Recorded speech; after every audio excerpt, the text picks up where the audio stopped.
we're 9 months into this disease, and we've learned a lot in that time period. I'm Dr. Stephanee Evers. I'm an emergency physician at Olathe Health. Well, it's completely understandable that patients are concerned and hesitant to come into the emergency department while COVID is still prevalent in our community.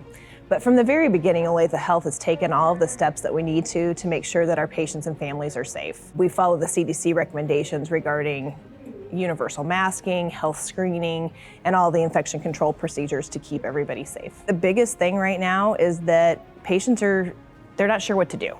They feel like it's not safe to go to a hospital, it's not safe to go to a clinic because of the COVID situation. But this isn't going to go away anytime soon. And I think, we're at a situation right now, we understand the disease more than we ever have. We're learning more every day, we're finding new treatments, we're able to handle the surge of patients that may come if that ever happens. In the beginning, we weren't sure how that was all going to go. And so I think we pulled back a lot to be prepared for that.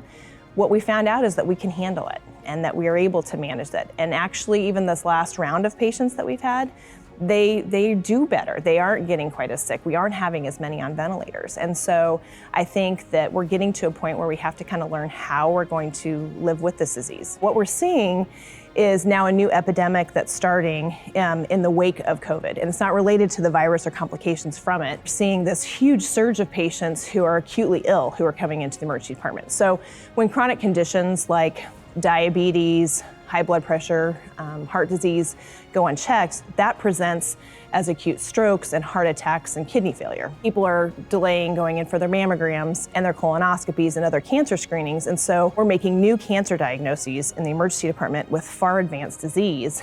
And if patients would have just kept those screenings, kept those appointments, we may have been able to catch things sooner. The fact is it's more likely that people will die from complications related to cardiovascular disease or cancer than they will from COVID-19. So it's important to keep those appointments and come in.